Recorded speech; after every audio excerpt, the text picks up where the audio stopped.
We human beings are truly indebted to Mother Nature for sharing with us so lovingly and selflessly all her resources like air, soil, water, flora, and fauna.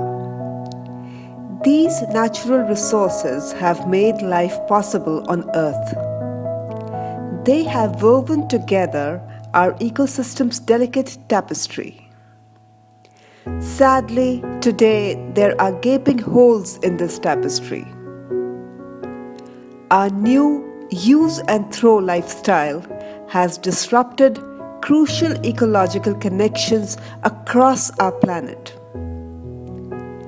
This disruption has started to show in the form of contamination in the water we drink, the food we eat, and the air we breathe.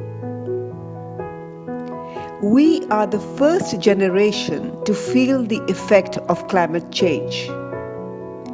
We are also the last generation who can do something about it.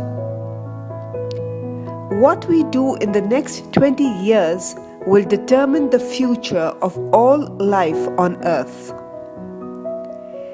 It's our ethical and moral responsibility to leave Mother Earth in a livable condition for all living creatures, including our own children. Our children deserve to inherit a livable planet. Let us all join hands to save Mother Earth for our own sake and also for the sake of our children and their children.